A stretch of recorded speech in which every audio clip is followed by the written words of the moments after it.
안녕하세요, 옆집 아저씨입니다. 오늘은 전국 대부분의 노인분들이 10월부터 받을 수 있는 새로 신설되는 혜택과 무료 혜택들 준비했습니다. 건강과 관련된 새로 신설된 최신 혜택 두 가지는 요실금, 우울증 등인데요. 이 내용 먼저 말씀드리고 그 다음에 만 65세 모든 분들에게 해당되는 10월 11일부터 가능한 보건소 무료 혜택 세 가지도 함께 말씀드리겠습니다. 영상 보시고 도움 되셨다면 좋아요 꾹 한번 눌러주시고요. 바로 시작하겠습니다. 만 60세 분들이 10월부터 받을 수 있는 최신 의료정책입니다. 최근에 시범사업으로 신설된 60세 이상 분들이 해당되는 요실금 치료입니다. 지원 대상은 꼭 확인하시고 해당되시면 꼭 신청해 보시기 바랍니다. 일부 노인들에게는 100만 원을 지원하는 정책입니다.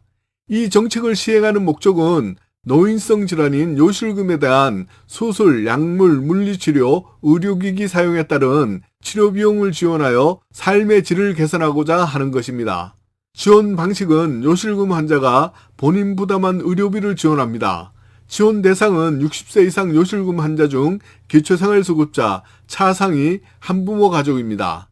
지원 범위는 요실금 검사비, 약제비, 물리치료비, 수술비 등 요실금 치료 관련 의료비 본인 부담금 연 100만 원 상한 내 실비 지원합니다. 다만 인공요도 괄약근 수술, 천수 신경조절술 등 1회 시술 수술 시 본인 부담금 100만 원을 초과하는 경우 예외적으로 연 200만 원까지 지원이 가능합니다. 2024년에 이미 지급한 금액도 소급해서 지원해 드리니까 이미 수술 등을 하시고 치료비를 지출하신 분들도 신청하시면 지금이라도 받을 수 있습니다. 신청 방법은 지원 대상이라면 요실금 진단서 및 영수증을 보건소에 제출하시면 의료비를 지급받을 수 있습니다. 현재는 시범사업이고요. 전국 시행은 아니므로 일부 지역입니다. 시행 지역은 경기도 광명시, 충청북도 보은군, 청주시, 공주시, 금산군, 보령시, 홍성군, 충청남도 부여군, 전라북도 남원시, 광주 서구, 광주 북구, 전라남도 담양군, 영광군, 나주시, 강원도 양양군, 정성군, 화천군, 경상남도 창원시, 남원군, 경상북도 청도군. 이번에는 우울증, 불안 등 정서적 어려움에 대한 전국민 마음투자 지원사업 서비스가 10월 1일부터 온라인 신청이 가능해졌습니다. 기존에는 주민센터를 직접 방문하는 번거로움이 있었습니다. 그러나 10월 2일부터는 복지로 누리집과 온라인 앱을 통해서 편리하게 신청할 수 있습니다. 지원 대상은 우울, 불안 등 정서적 어려움이 있으면서 다음 기준에 해당하는 자입니다. 1. 정신건강복지센터 등에서 심리상담이 필요하다고 인정하는 자. 2. 정신의료기관에서 우울, 불안 등으로 심리상담이 필요하다고 인정하는 자. 3. 국가건강검진 중 정신건강검사 결과에서 중간 정도 이상의 우울이 확인된 자. 4. 자립준비 청년 및 보호연장 아동. 5. 동네의원 마음건강돌봄 연계시범사업을 통해서 의뢰된 자. 지원 내용은 전문 심리상담을 이용할 수 있는 바우처를 8회 제공합니다. 1회 최대 50분 이상 1대1 대면 상담입니다. 서비스 제공 기간은 바우처 생성일로부터 120일 이내로 제한되며 추가 연장은 안됩니다. 비용은 1급 유형은 1회당 8만원, 2급 유형은 7만원입니다. 본인의 경제 상황에 따라서 서비스 단가의 30%를 본인 부담할 수도 있고요. 전액 무료로 진행이 가능한 대상자도 있습니다. 전액 무료 지원 대상은 기준 중위소득 70% 이하이고요. 소득이 높은 경우 최대 30% 자부담이 있습니다. 자립준비 청년과 한부모 가정도 전액 무료 지원입니다. 지금부터는 65세 이상 노인분들에게 10월부터 무료로 실시하는 세 가지 정책 알려드리겠습니다. 먼저 첫째, 이번에는 노인응급 안전안심 서비스 내용입니다.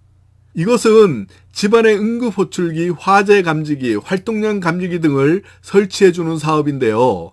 어르신들의 생활 패턴을 측정하고 평소와 다르거나 움직임이 없는 경우 자동으로 알려줘서 119 등에서 곧바로 출동할 수 있는 시스템입니다. 지원 대상은 만 65세 이상, 소득의 70% 어르신 일부 대상이었는데요. 범위를 조금 더 넓혀서 일부 본인 부담을 하는 분들도 신청이 가능해질 전망입니다. 날짜까지는 확정 발표가 아직 안 되었는데요. 10월 중에 발표될 예정입니다. 도움되는 좋은 소식은 바로 알려드리겠습니다. 둘째, 이번에는 독감과 코로나19 재유행으로 인한 예방접종 소식입니다. 기상청 발표에 의하면 10월부터 일교차가 심해지고 독감과 코로나가 유행할 것이라고 밝혔습니다. 이때 나이가 좀 있으신 분들, 특히 65세 이상인 분들은 독감을 주의하셔야 하는데요. 현재까지는 독감과 함께 코로나가 함께 기승을 부리고 있기 때문에 올해는 더더욱 건강에 유념하셔야 합니다. 그래서 우리나라 정부에서는 10월부터 하절기 독감 예방 주사와 함께 코로나19 예방접종 시행 계획을 무료 및 유료로 시행하겠다고 발표했는데요. 65세 이상 등 고위험군 분들은 순차적으로 10월 11일부터 무료로 2가지 예방접종 모두를 받으실 수가 있습니다. 질병관리청에서는 독감 예방주사와 함께 코로나19 예방접종은 현재 변이되어 유행하는 코로나에 효과적인 백신과 독감 백신을 동시에 접종하시기를 공고하고 있습니다.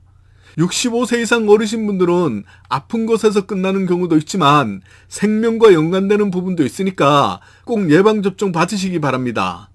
예방접종 비용은 일반 국민은 일선 의료기관에서 유료로 접종이 가능하고요.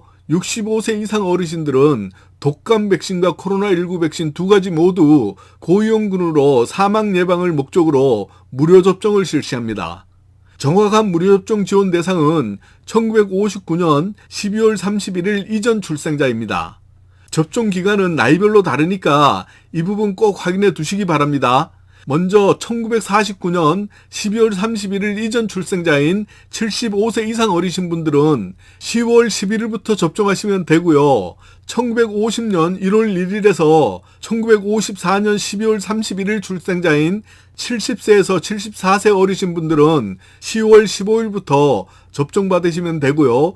1955년 1월 1일에서 1959년 12월 31일 이전 출생자인 65세에서 69세 어리신 분들은 10월 18일부터 접종을 받으시면 됩니다. 접종하는 곳은 지정된 의료기관 및 보건소인데요. 인터넷 검색창에서 예방접종 도우미를 검색하시고 본인 거주지역 확인하시면 접종 기간을 확인하실 수 있습니다. 그리고 많이 질문하시는 내용 중 독감과 코로나19 백신을 동시에 접종 가능한지 물어보시는데요. 동시에 접종이 가능합니다. 다만 다른 부위에 백신을 맞으시면 됩니다. 예방접종을 받으면 안 되는 분들을 알려드릴게요. 과거 인플루엔자나 코로나19 백신 성분이나 예방접종 후 생명에 위협적인 중증 알레르기 반응이 있었던 분은 예방접종을 받으면 안 됩니다. 이번에는 예방접종에 주의해야 하는 분들입니다. 예방접종 후 6주 이내 길랭발해 증후군에 과거력이 있는 분, 중등증 또는 중증 급성질환자는 증상이 호전될 때까지 접종을 연기하셔야 합니다. 예방접종 후 심근염, 신학염 발생이 확인된 경우 안정성에 대한 근거가 마련될 때까지 코로나19 백신 접종을 연기하셔야 합니다. 그리고 예방접종 전후 주의하실 사항은요. 예방접종 전 반드시 의사 예진을 받아야 합니다. 건강 상태가 좋은 날 의료기관에 예방접종이 가능한지 사전 확인한 후에 방문하시면 됩니다. 예방접종 전 아픈 증상이 있거나 만성질환이 있다면 반드시 의사와 상담하시기 바랍니다. 접종 후 2-30분간 접종기간에 머물면서 급성 이상 증상 발생 여부를 관찰하고 귀가하셔야 합니다. 접종 부위는 청결하게 유지합니다. 접종 후 2-3일간은 고열 등 평소와 다른 신체 증상이 나타나면 반드시 의사진료를 받으시기 바랍니다. 마지막으로 셋째입니다. 매년 1회 보건소에서 시행하는 결핵 무료 검진입니다. 우리나라에서 결핵이 없어졌다고 잘못 알고 계시는 분들이 많은데요. 전혀 그렇지 않습니다. 결핵 환자 중 65세 이상인 분들이 58%나 차지하고 있습니다. 이 결핵이 왜 위험하냐 하면요. 법정 감염병 중 아직까지 사망률 1위를 차지하고 있는 것이 결핵입니다. 65세 이상 어르신 분들은 매년 1회는 무료 검진을 실시하니까 거주 지역에 있는 보건소에서 검진을 꼭 받으시기 바랍니다. 그리고 결핵은 가족들에게도 감염시킬 수 있으니까 항상 조심하셔야 합니다. 증상으로는 2주 이상 기침이 나고 발열, 가슴 통증, 식욕 부진, 체중 감소 등의 증상이 나타납니다. 이때는 결핵 검진을 꼭 받으셔야 합니다.